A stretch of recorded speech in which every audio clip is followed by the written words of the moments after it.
In free space, remember this word. A particle A of charge 1 microcoulomb is held fixed at a point P.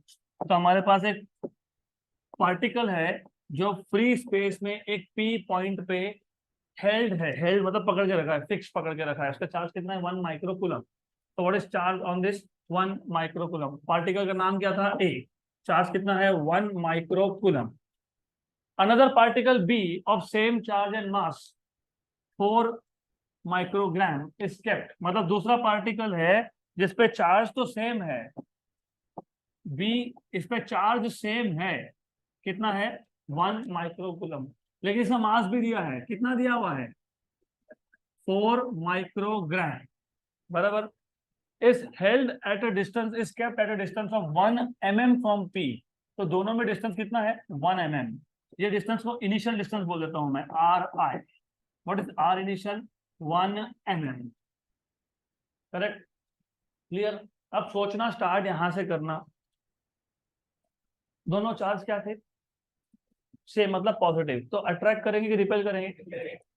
जैसे ही मैंने छोड़ दिया क्या होगा? क्या होगा? डिस्टेंस बढ़ेगा. मतलब एक चार्ज मोशन में आएगा. मोशन में आना मतलब कौन सा energy? Kinetic. Right? Kinetic energy बढ़ेगा लेकिन पोटेंशियल एनर्जी कम होगा. और होना ही चाहिए क्योंकि इनिशियली सिर्फ पोटेंशियल एनर्जी था. अब चार्ज मोशन में आने लगा. Energy can neither be created not be destroyed. तो जो काइनेटिक एनर्जी अपीयर हो रहा है वो किस में से आ रहा है? फिर पोटेंशियल. अब पढ़ो क्वेश्चन आगे. If B is release then its velocity at a distance of 9 mm.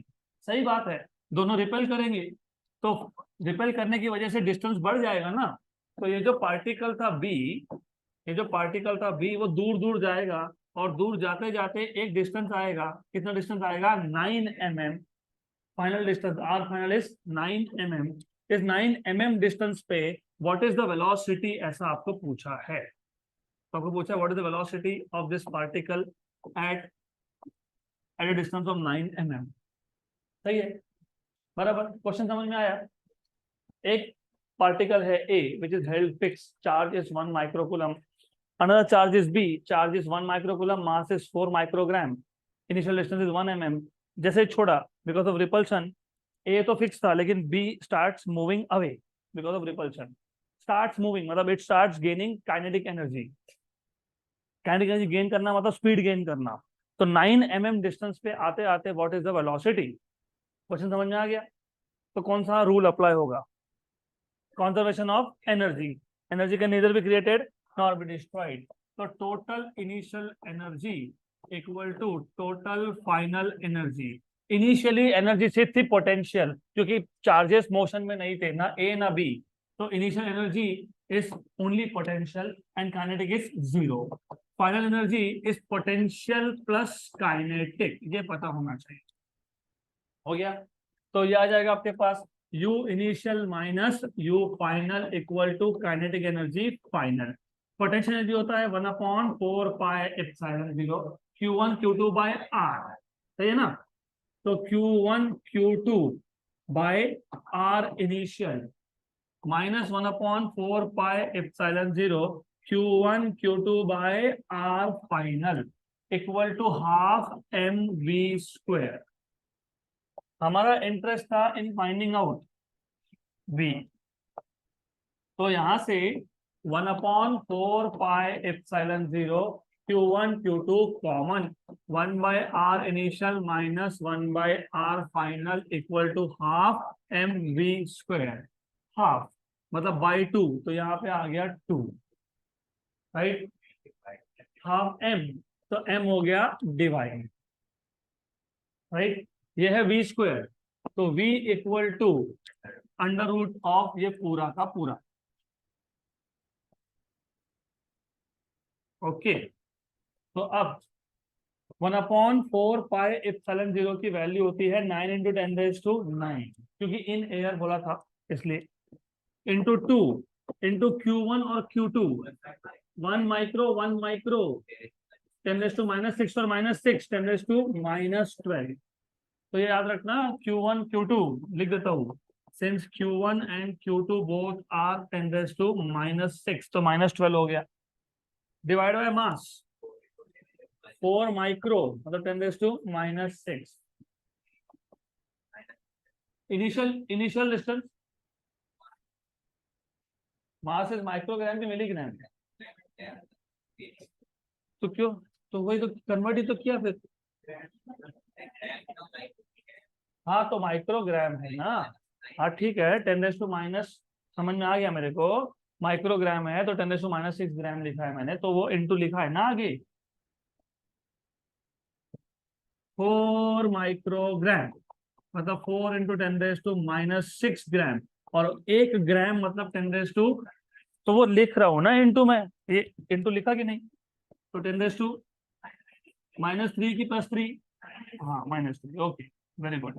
Then उसके बाद और एक चीज याद रखना, रिमेम्बर डिस्टेंस इनिशियल कितना था, 1 mm, 1 mm, ओके, ये याद रखना. और फाइनल कितना था, 9 mm. व्हाट इज mm, तो ये 10⁻³ भी आ गया, राइट, -1/9. तो ये जो 10⁻³ है ये mm से आ रहा है, और ये 10⁻³ ग्राम का किलोग्राम कन्वर्जन से आ रहा है. बराबर यहाँ तक पक्का. अब 1 जा 2, गुड. अब पॉइंट सॉल्व कर लेते हैं. √9/2, 9/2, 10⁻, नीचे -12 ऊपर -12, कैंसल, ये हो गया कैंसल एंड कैंसल. 1 - 1/9 कितना, कितना, पक्का ना, 8/9. इसके अलावा कुछ बचा है क्या, देख लो. 10⁻9, 10⁻9, कैंसल एंड कैंसल. तो ये right, 1 the end 4 the, 4 the √2.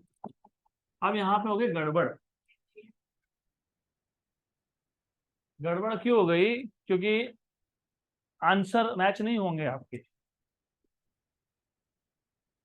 चलो आप जैसा बोल रहे हो, इस 10⁻9 को, इस 10⁻9 को हम लिख लेंगे 4 × 10 × 10⁻8. सही बात, सही है.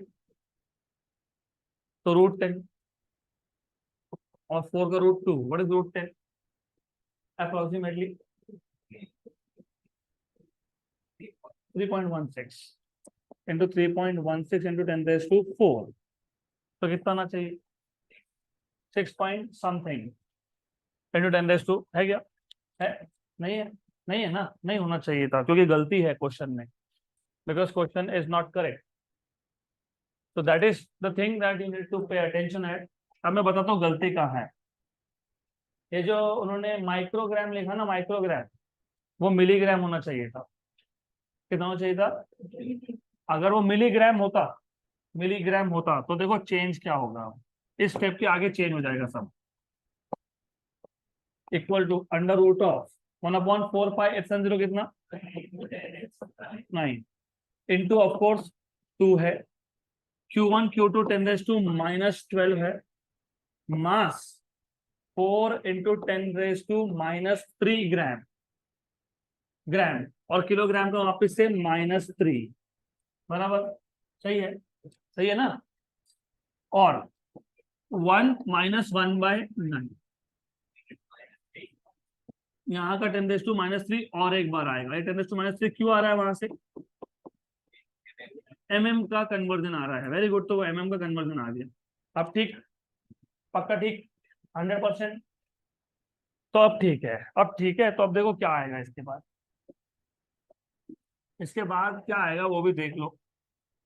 1 जा एंड 2 जा, तो √9/2, 1 - 1/9 इज 8/9 इंटू 10⁻12 और नीचे -9, -3 और +9 +6, तो 10⁻6. कैंसल कैंसल, 1 जा एंड 4 का, 4 का √2 और 10⁻3 मीटर पर सेकेंड, तो 2 × 10⁻3 मीटर पर सेकेंड. Option number C. तो ये जो माइक्रो की है ना जगह मिली होना चाहिए. Okay,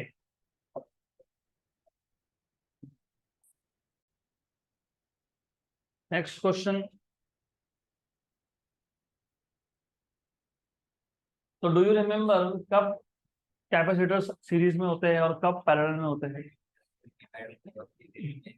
When you divide plate area, they are in parallel. If you separate, मतलब if you divide by thickness, then they are series. अगला क्वेश्चन,